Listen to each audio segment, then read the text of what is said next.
Welcome to the Bold Lounge podcast. My name is Lee Burgess, and I will be your host. If you're anything like me, you love hearing inspiring stories of people who have gone on bold journeys and made a positive impact in the world. This podcast is all about those kinds of stories. Every week, we'll hear from someone who has taken the leap or embarked on an extraordinary journey. In addition to hearing their stories, we'll also learn about their bold growth mindset that they use to make things happen. Whether they faced challenges or doubts along the way, they persisted and ultimately achieved their goals. These impactful stories will leave you feeling motivated and inspired to pursue your own bold journey. I believe everyone has a bold story waiting to be freed. Tune in and get ready to be inspired.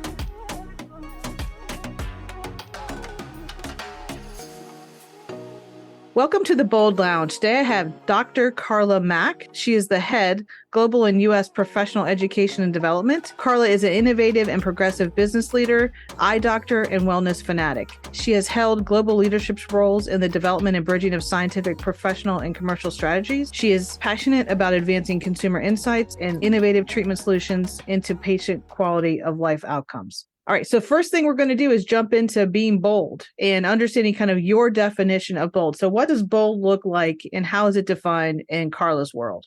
Bold to me is just a relentless pursuit of being who you are, being your authentic self always. And then I would add to that, taking the opportunities to get yourself out of your comfort zone. Okay. And in your world, what does that look like? When was the first time you did that, or one big example or an example that you can think of?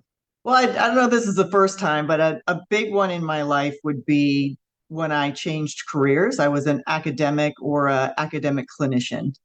So I was at the Ohio State University and was a professor as well as practicing clinician and educator of our optometry students, and decided, I was a little bit of a square peg in a round hole there, even though I loved what I did. But I knew it wasn't going to be a place I'd stay forever. So I ran all of our in-house clinics, and I had a little bit of the business side from that. I also did a ton of consulting with my industry counterpart, and just really started to fall in love with that part of our business and what we do, and knew I needed to learn a lot more about it. But there just came a point one day I just said, I'm going to leave here and I'm going to go take an industry job.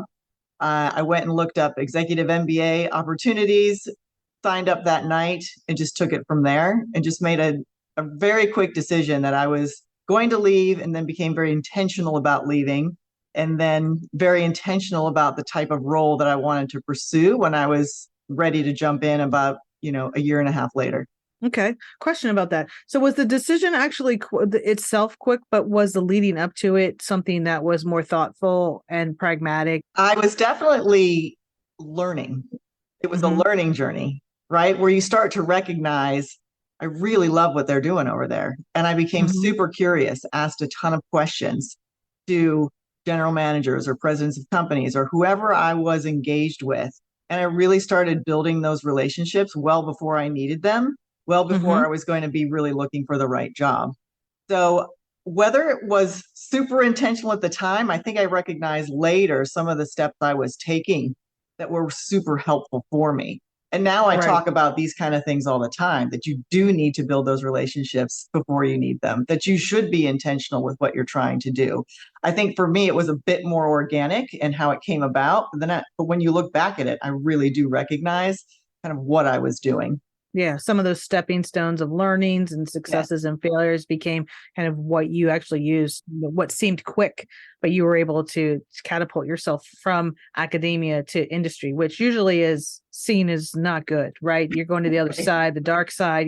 I myself, you and I, we talked about it pre-recording and just coming from that background. But it's interesting, as I had been in academics for the majority of my career till 2020, and then started working on the pharma side and CRO side, just to kind of see the other side of the penny, so to speak. It's really interesting to have the site or academic perspective on a challenge or problem. You see it in a whole new light. Exactly. Yeah, some of that's just like, oh, okay, I see the vantage point's way different here. And in the sense that also helps us problem solve or even maybe solutionize different. When you made that pivot, what were you concerned about? Or were you all in and this is where I know I'm meant to be, so that I'm not really concerned about anything?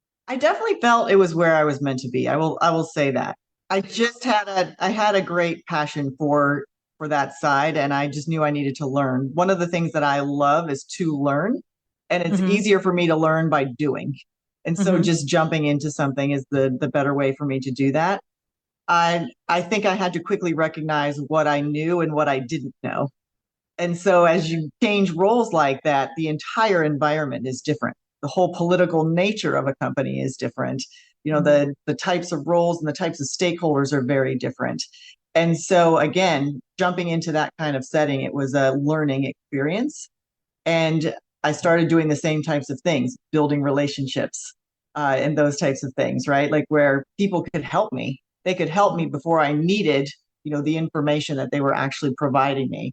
So I really set out trying to build great relationships inside. I will tell you, I also was working remotely. So I was a single mom at the time and was unable to move. So I've had several industry roles, and this was, 10 plus years before COVID. Remote working wasn't cool. No, it wasn't even permitted. Yeah, that was probably the one thing that I wasn't necessarily concerned with, but I'm sure those who hired me, the companies that hired me, it probably wasn't, top of their list in terms of one of my benefits, right, coming to the Mm-hmm. company. Yeah. So that was probably one of the things that I really worked hard to, overcome and not have it be an issue. Right. Yeah, you probably work tenfold or 10x in some places in spaces in the world to actually show that, this is, I'm actually doing more, getting more done or more value in those situations. And I think it has taken some time, had to take a pandemic for people to realize that you don't have to be sitting at a desk in a building to do great work. Obviously, you take care of patients, so that's not a remote type of situation when you're in a clinic, but there's opportunity for that. One of the things you said was you knew something needed to change. Like there was what I would call misalignment when you made that change. My framework, believe, own, learn, and design. And you've talked a lot about the learning piece, which is so important.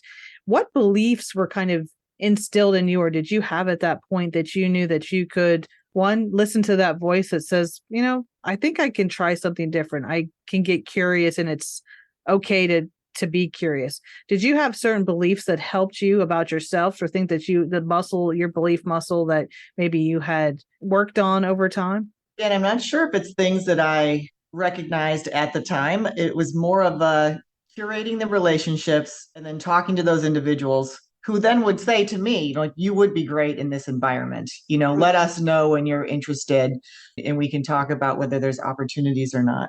I think I also had this big drive to have a global role. I really wanted to, one, see the world. I had some things where I thought, if I don't get out of the situations I'm in, I won't have these opportunities to, learn about my profession in, other regions, as well as get to travel to other regions. There's a point in your life where, I mean, even for me, I hadn't gone very many places. And I thought, I just want to be able to travel anywhere in the world, get off a plane and feel totally comfortable with what I'm doing. And Mm-hmm. it almost seems silly now because I've done it 1,000 times. But at the time, when you haven't done something, you're jumping into something brand new and it seems scary and it seems different. Um, but I think I've just always had this tenacity to be able to take on a new challenge and just, kind of ride through it. Work through it, right? Like today is a big launch for me, the Bold Leaders Collective, which is a membership, and it's kind of the last 3 years of my work coming under one roof.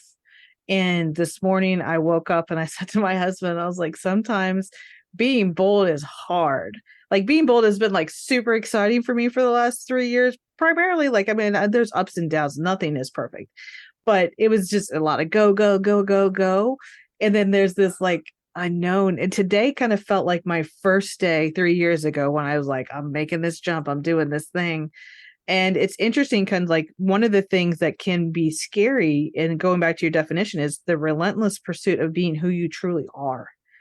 And I don't know if it's gender specific, but obviously my lived experiences as a woman. And I think sometimes through life, we don't get to be who we truly are or show who we truly are. Would you agree with that? And what has been your experience in the sense of the evolution of that for you? Oh, absolutely. I can go back, 10 plus years and think about myself operating in a meeting or in a situation often I was with a lot of males, and it wasn't necessarily male versus female, but I can remember thinking you need to hide a lot of things about yourself because they could be perceived as weaknesses. So, one, I was a single mom. I had a lot going on in the background. It was my daughters and myself, all the time. There wasn't family around. We had, to do the things we needed to do. And at one point, I told them, we have to be a team. And to this day, they're 27 and 24, and we're still a team. We call ourselves the team. We even invite others in to be part of our team. But at the time, I didn't talk to colleagues about my situation. At work, sometimes you would be asked, well, when are you moving? When are you moving? Why haven't you moved yet? Right. And there were things that I just wouldn't reveal in a discussion when people are talking about things outside of work. I just sort of sat back and listened, but didn't engage with anything about myself because I assumed, it would be looked on as weakness, as, oh, she's got all these things happening. She won't be capable of taking this on or that project on or traveling here or there or being gone for a certain, amount of time. So I really just started, hiding a lot of things about myself. I think, over time, you become confident in who you are. And over time, I just realized there's nothing wrong with me. And actually, the things that I could prioritize and the things that I could manage were my strengths. The fact that I could create relationships, whether I was in that office or not, that there were people in the office who didn't even know I didn't live there because of the way I crafted our relationship. All of these things became things that I recognized as strengths. And then you just start being who you are. So I would talk about myself. And sometimes people are like, oh, I didn't even know you had kids. Right. And then they were somewhat surprised by it, but also, they knew it didn't stop me from doing anything I needed to do. Right. So I really started then, talking about it more and more. I started dressing as myself, even, there was a point we all used to wear the suits and all that kind of stuff. I could jazz it up with some cool tennis shoes or, do something like that. And I have certain signature styles that are myself now that, people recognize me as. And again, that's just part of becoming, who you are and maintaining that. Yeah. I don't think I ever heard in my 20s, 30s, or 40s, I never heard personal branding. I never heard about thinking about yourself, storytelling. These are all the cool things that we have now that I think as a 51-year-old, like I'm just grabbing all of them and I'm like wanting to really embrace that. But when I left corporate and kind of came into where I am now as an entrepreneur at 48, I think it was the most enlightening thing for me in year one is that I could be me, all me, wear a hat. That was my thing, wear floral things or kind of not always be in a suit. In healthcare, you're always in a suit and I was always in heels and not that those don't look good, but it isn't really where I would like go first thing in my closet. So like being able to be yourself and like how good it felt. And then to realize that you were accepted and that you were finding your people who you didn't have to change to be around them or to do. And still you were competent, you were educated, you didn't lose any of like the 25 years that you've been doing what you were doing. So there's something very freeing in that. But coming out of where you weren't sharing it and feeling a sense of vulnerability, which is bold. How did you do that? What was your strategy? Because your strategy, in a way, at first, you were protecting your family. You were protecting judgment, right? Of like, you're a single mom. If we can't give her that project, those type of things, like you said. What would be your advice or guidance for someone who's really wanting to be themselves, to show who they are, to show their style and, talk about things that happen in their lives? How can they start doing that? I think first it is about understanding who you are and recognizing the things that you might be holding back and why. I do think you need to know where that's coming from. And also, are you even in the right situation where being your true self is allowable or that you really fit in that place? Yeah. Right? Sometimes you need to know when to go. Right. Sometimes you need to know that you're not in the right setting and then you really need to leave that setting, especially if you just feel like you cannot do those things.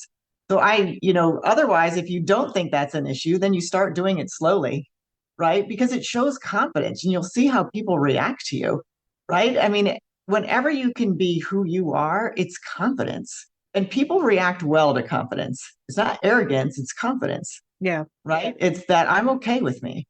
So I think one is important to know if you are in the right place or not. And that's sometimes hard for people to recognize and hard for them to acknowledge, right? That I might now have to make a big change because this just isn't the place for me. Especially when it's a work situation, right? Or when you're with certain, people you call friends and they're not really your friends, So I always say, make sure you know when to say no and when to say yes to things. Mm-hmm. I think one of the things you said there in the sense of becoming vulnerable, knowing when the right time to do that is and where.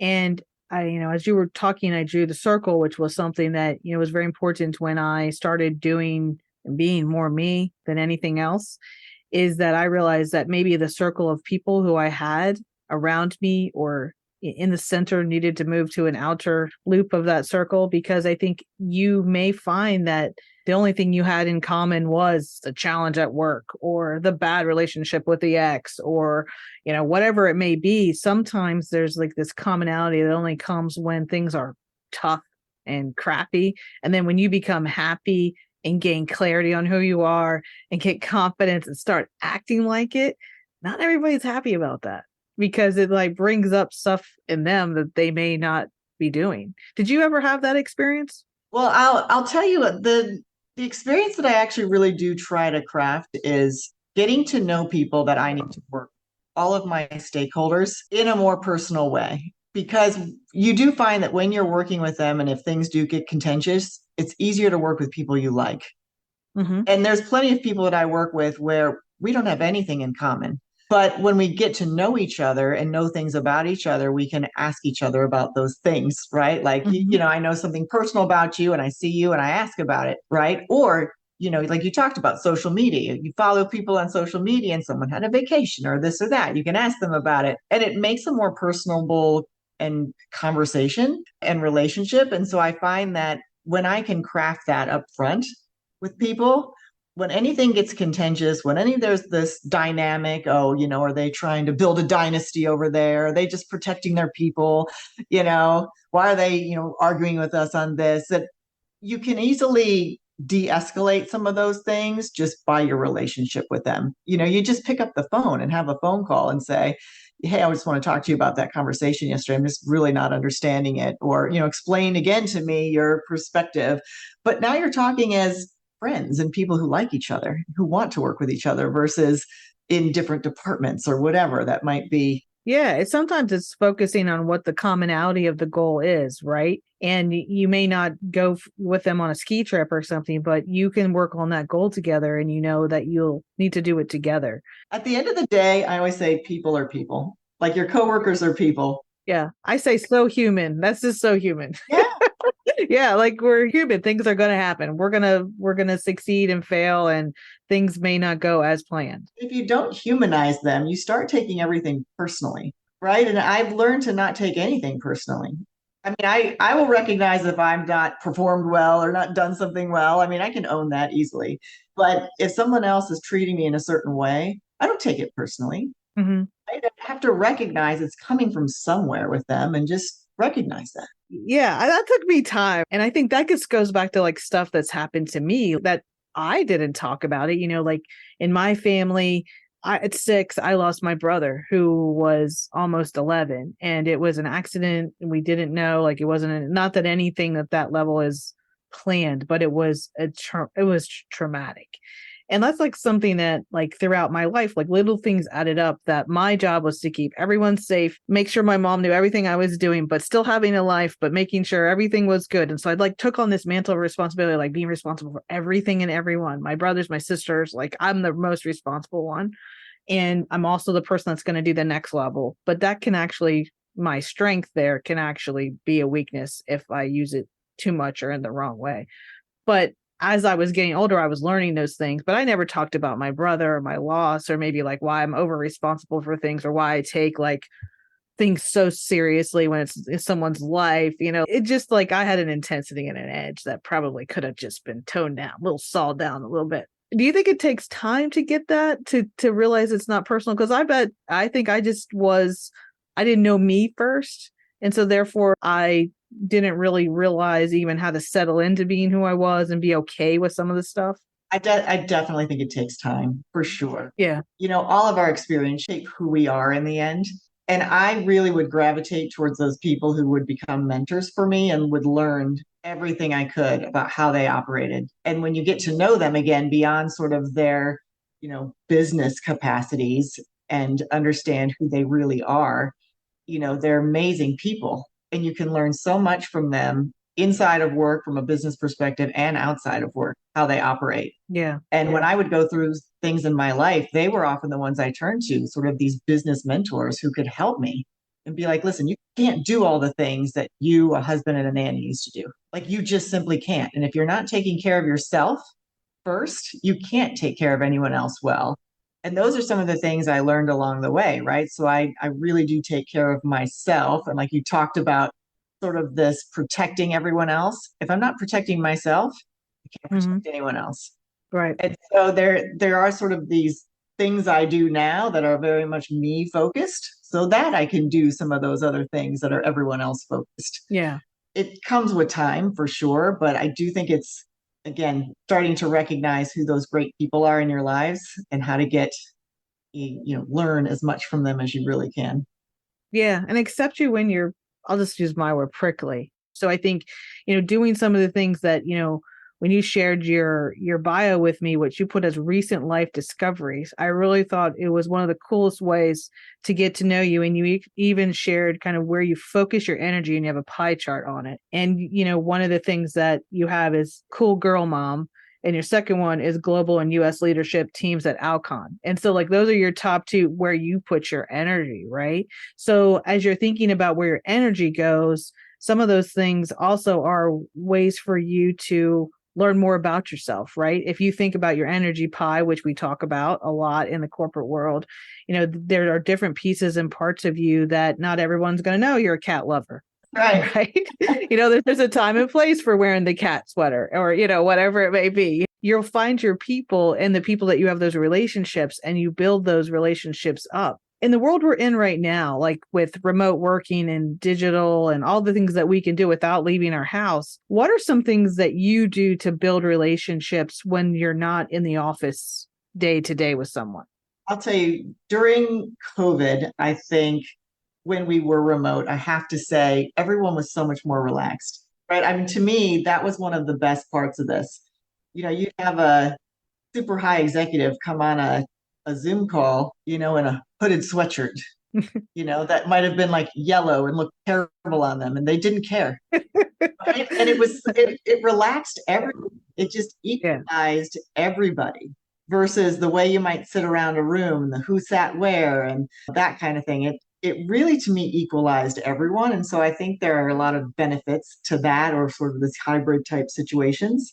But when not in the office, I will tell you, my team and we're communicating all the time. We use an app where we can talk back and forth. And throughout the evening, we are talking back and forth. So we listen to each other's messages, and we can actually, stop it and even respond right there. Mm-hmm. But it allows us to stay in communication all the time. And I'll tell them on the weekend, have an amazing weekend. And, I love you guys, right? Like, and it's just one of these things where I'm like, I do. I love them. They're great. They're amazing people. And, we sometimes get together on the weekends. We might go for walks and things like that.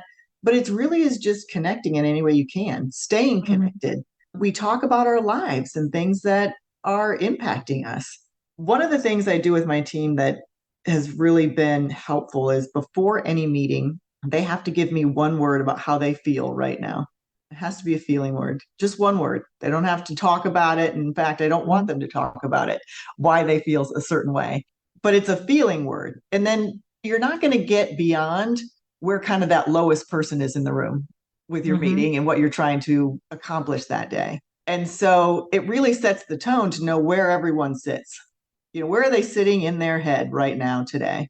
And then later I can ask them about it. It's not something we're going to discuss in the middle of our, team meeting, but it really allows me to know where they are. Because if they come in, agitated or, anxious or whatever, right? Overworked from things they've got going on, or they just came from a meeting where someone really upset them, I come in and I'm all pumped up about something we're going to do. Right?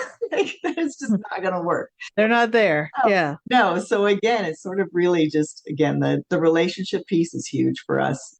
And understanding, just like in life, everyone's kind of entering into wherever the situation is, or wherever the conversation is, or wherever the moment is, with their journey before that moment, right? And we don't know what that was. We don't, like you said, no one knew you were a single mom. No one knows that my brother passed. No, and everyone has a story. Everyone has moments in their life that you don't know.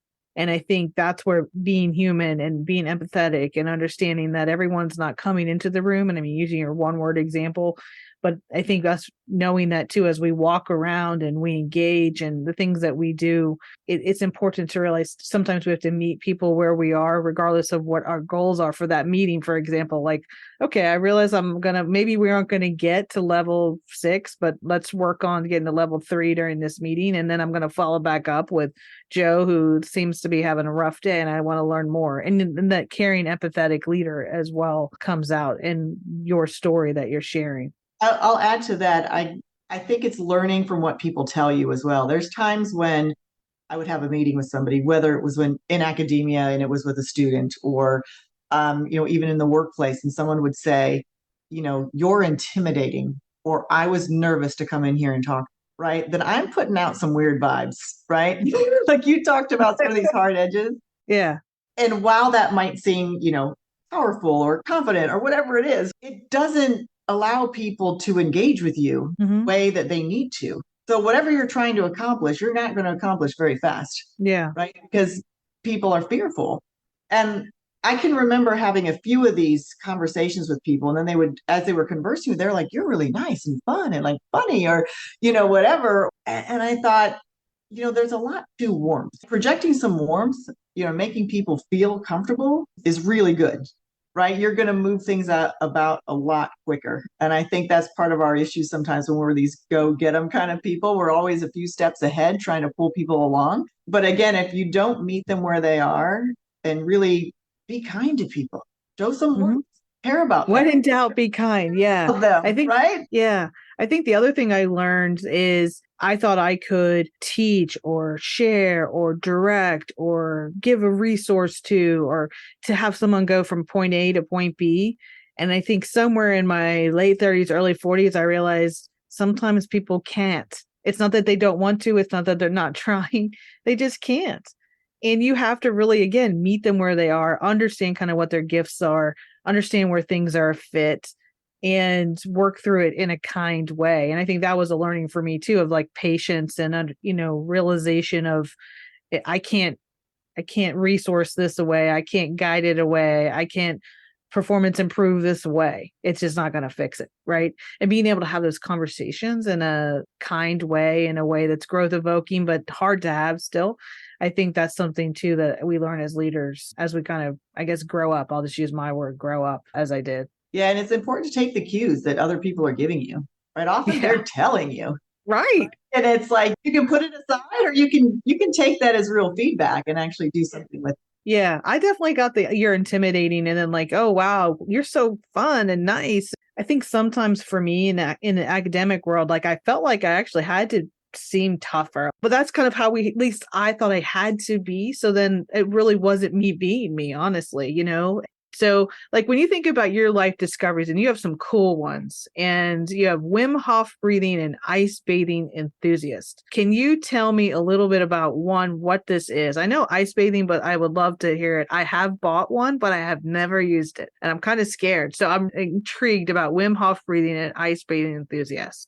Yeah. So I don't have the bath tub kind of thing myself, but I prefer to be in like one of the places I go is Boulder Creek. So in Boulder, Colorado, in December or January when there's snow and it's a little chilly, 10 degrees outside. I have a friend there who, again, is a real good friend and mentor of mine, who introduces me to these crazy things that, as you do them, they don't become crazy anymore. They're less scary, right? Yes. Yeah. Then the idea is you do some breathing to prepare your body before you get in, and then you get in, and you can stay for a short period of time at first just to get your body acclimated. and up to, a certain number of minutes or whatnot, depending on how cold that is that you're getting into. Yeah. If it's truly full of ice, right, you don't want to stay for too long. But you find that using your mind to control your breathing, you don't feel cold. And you can, if you're shivering, you can stop yourself from shivering. And this all becomes super powerful. So while it has great effects on your body, like you've talked about, it really is sort of a powerful moment to be able to do something like that. Where usually we just shy away from something, right? Shower's cold, you're going to run out of it, right? You don't want to stand in there. But that's a great way to start this too, is using the shower. You have a warm shower and then take the last 30 seconds and put it on cold. And just don't move and have yourself breathe through it, right? A lot of times it's just taking the first step to do something versus doing nothing. Yeah. You make it sound so easy, Carla. Like taking the first step is this, when I work with clients, like that's one of the things I'm just like, you have to take the first step. I can't do it for you. It's right there. Right. And so like, I love that this is something as simple as breathing helps you understand that you're in control. Is that what it comes down to? You're in control of your body, of your mind, of what you think about the situation. Like when you're in it, I'm just curious. I mean, you have to realize physically you're in something very, very cold, but where do you go to focus your thought? Do you think about one thing? Do you think about a myriad of things? Yeah, I've done it alone and I've done it with people. Okay. And both are different, right? I think when you're doing it with other people, you're sort of there for each other, right? And you want everyone else to stay calm. So you're like, I'm going to be super calm so that I can help impact them and influence them to be calm and show them that they can do this, particularly when they haven't done it before. And then when you're by yourself, it is more of a just being there with your own thoughts, right? As those things creep in, like, oh, this is cold, or I can't feel my toes, just moving the thought to something else, that it's not that long, you're almost out of here, right? Sometimes I'll just play music and listen to the music, and it takes my mind off of what I'm actually doing. Yeah. So what would be an analogy from being in an ice bath to kind of being in the corporate setting and kind of doing some of the things that you have to do? I think it relates to anything where there's some project that you don't really want to do or you think you could fail at. Just take it on, right? A lot of the stuff that we shy away from, it's because we think we might fail. Not that you will fail. And a lot of times failure is good. You're going to learn something really great about, yourself and how you handle that and how you pick yourself up. I know that I will just verbalize things now. If I see something and I kind of think, I don't really want to do that, or I have some big project I have to do and I don't want to get started, I verbalize it, and I verbalize it in front of important people. I just make myself say it, and then I can't go back on it. Like I have to start it then, and I have to do it well, right? And I have to get moving at least. And once you get moving, you can carry it forward. But it's that first step. So a lot of times my first step is just verbalizing. Yeah. So it doesn't have to be loud. It doesn't have to be something big. It can be a quiet step. And what I mean by that is you're verbalizing it, but you didn't hike the Himalayas or jump in the ice bath on the first day. You're taking a cold shower for 15 seconds or 30 seconds. It helps you kind of shake off whatever may have held you in that spot. But I'll say something positive, like we got this and, it's going to be great. We got it. We're going to or my team's got it. We're going to be great. Right. Yeah. It's not always negative for sure. Yeah. Well, thank you so much for being on the Bold Lounge. All the information about Carla, how to reach out to her and connect with her is in the episode notes. Thank you for sharing your bold journey. Thank you. Thank you for listening to the Bold Lounge podcast. Through the continuum of bold stories, vulnerability to taking a leap, you will meet more extraordinary people making a positive impact for others through their unique and important story. By highlighting these stories, we hope to inspire others and share the journey of those with a bold mindset. We hope you've enjoyed this podcast and look forward to sharing the next bold journey with you.